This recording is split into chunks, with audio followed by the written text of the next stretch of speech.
Hello there everyone and welcome to a new review on the channel, and today we're going to be looking at something that came out a while ago but something that didn't get, I think, much traction, and that is the Catch-Up Volume 1 Analog Mentalism from Mindhouse Production. That's Louis Laval's company in association for this specific download with Peter Turner. A very interesting download that I do think is very fun for one particular section, but I do think for the price, the rest of the sections do fall a bit flat. So because of that, I'll unpack all of this for you right after the intro.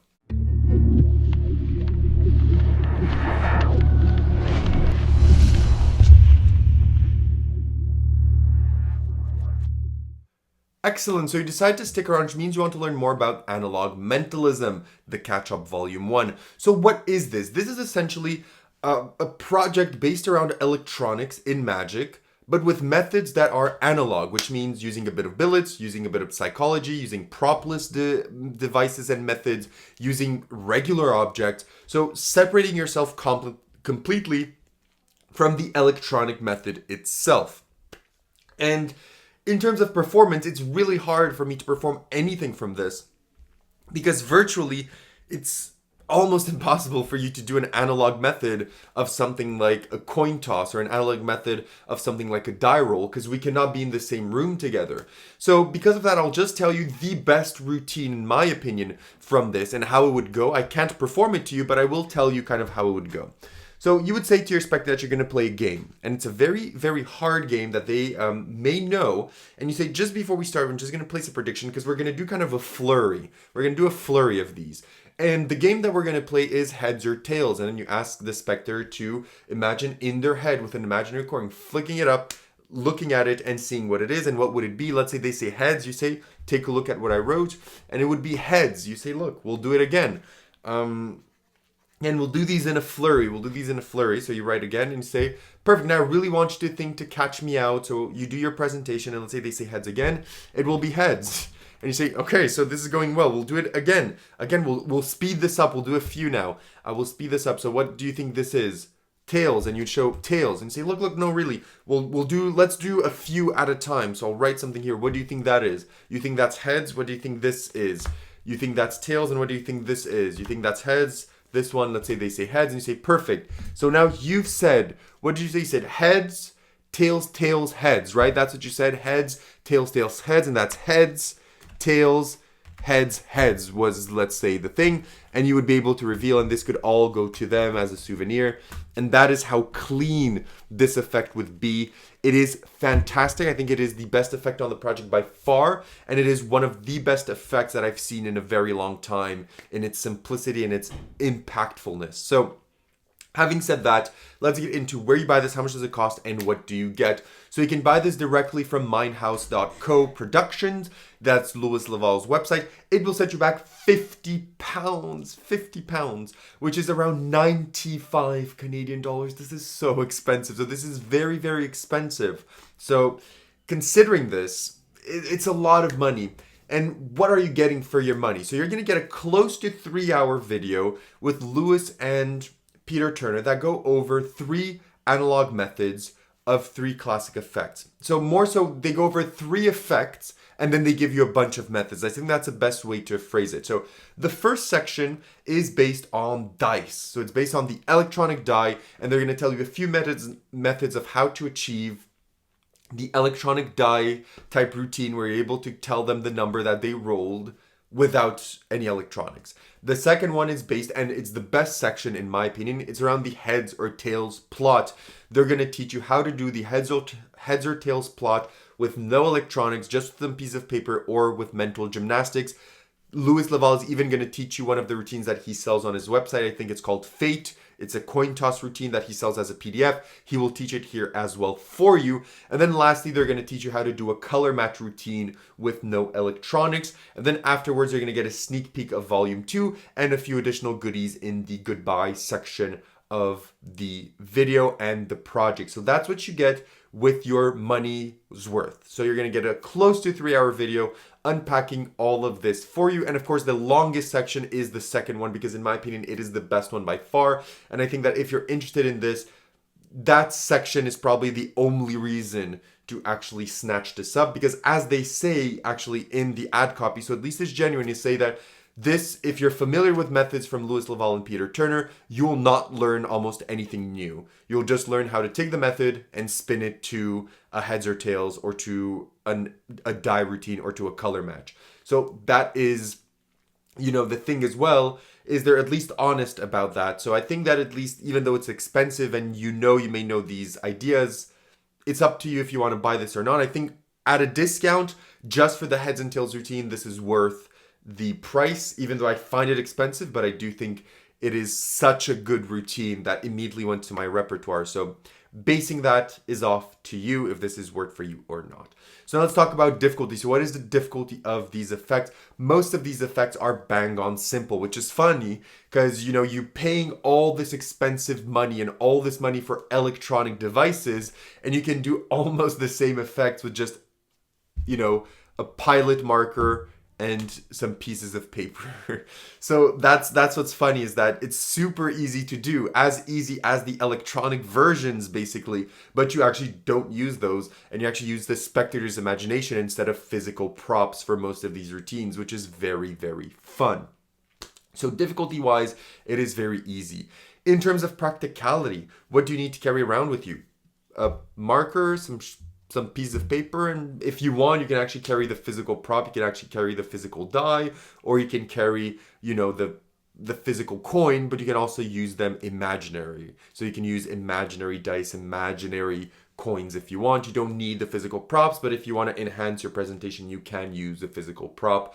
But especially for the heads or tails, I think with the mental aspect, it's much, much better, because as Peter Turner says, the coin toss is actually random, whereas even though the coin toss in someone's head is considered random, you can implement thoughts in their head that will influence their decision without them even knowing, which is very fun. So overall, practicality is fantastic. In terms of angles, it's mentalism. So as you know, with most mentalism effects, the angles are 360, and this is basically propless mentalism. So it's for sure 360 degrees for all of the effects. In terms of repeatability, you can repeat the effects if you want, how many times you want. But again, as it is propless and on the cuff mentalism, the methods may change if you repeat them. So that may be a flag for your spectators. So I wouldn't recommend repeating it to the same ones, but that is up to you. In terms of table, you do need a table for some of the effects, not all of them, but some effects do work better on a table. For example, even this one, you could do it in the spectator's hands, but I do think it is better suited for a tabled environment. In terms of inspectability, it is propless mentalism, or just mentalism with billets with nothing else. So it is fully inspectable. It is not, there's no gimmicks or anything like that going on in any of these effects. Now let's get into where would you perform. So these can be performed anywhere. So anywhere you want to perform, your effects, you can do these. Yes, the reveals are a bit smaller, but you can easily do these reveals for bigger on stage. So, you can have jumbo cards and write on jumbo cards. You can find ways to do this on stage and adapt it to stage. Peter Turner even alludes how you could do this close-up piece of heads or tails apply to stage. He gives you ideas. So these can be applied to stage, as do the electronic props, right? So where you would use the electronic prop is where you could use this, because it is a substitute of that. So basically, if you can use your electronic prop on stage, you can use this analog methods on stage as well. So anywhere you want to perform these, this will work, except virtually, obviously. Okay? So now, having gotten into this, let's get into the positives and negatives of this. First, let's get into the negatives. One of the negatives is that, as the ad copy says, these are not new methods. Nothing here is new. These are just classic methods from Louis and Peter Turner that you already know. They just say, oh, instead of doing it the way I was doing it before, use a 1 to 6. Instead of doing this with this, instead use heads or tails. Instead of doing this with this and this, use colors instead. So it's essentially just using classic methods from effects that you probably already own from them, that they just say, oh, but just switch it to 1 or 6. Oh, just switch it to heads or tails, right? So because of that, especially for the price, especially if you're Canadian, paying close to $100 for these simple methods that you already know, and you'll be like, oh, So that is something to keep in mind, is that yes, these are very simple methods, but there are things that you may already know, and you may feel a bit gutted that you spent that amount of money for them just to tell you, oh, instead of doing it like this, use 1 in 6, right? So that is something that you do have to keep in mind, okay? So now that we've covered this, let's get into the positives. One, it replaces your electronic devices. Heads or tails devices go up to 300 USD, which is close to 500 Canadian. Color match effects go up to $500. The dice, like the dice go from $150 to $1,000. And this basically can replace those really expensive gimmicks and effects and electronics with really simple props for a fraction of the price. So they're simple to do, it's easy, they play as big and as hard as the normal effect. And honestly, I do think that the heads and tails effect here plays better than a heads and tails where the specter is going to do this and you feel their hands to tell them in which hand it is and whether it's heads or tails. I think this plays even stronger because it's all in their mind. They're practical to do, they're inspectable, you can perform them anywhere, they're a good substitute in anywhere of your routine, they're easy to get into, you can perform this in so many environments, whether you're in close-up at the pub, whether you're on stage, whether you're in a parlor gig, wherever you want to do this, these can be performed in those settings and scenarios. So because of that, would I recommend this and what do I give it on 10? I think that this is specifically just for the heads or tails a good project, but I do think because of the price point, because of the price that it is, I think that it does hurt a bit to fully recommend it. So if you're someone that's not familiar with Lewis and Peter Turner's work and you are eyeing up like a $600 electronic device, buy this instead and look at how this is achieved and decide for yourself if then you want to spend the money. It's instead of spending 600, it's better to spend like 90. And then if you want still the electronic device, at least you know that the other methods available to you are not what you want and that is exactly the method that you want for the rest of your performing of the life cycle of that gadget. So I do think if you're eyeing something really expensive up, this is a beautiful way of deciding whether or not to get it.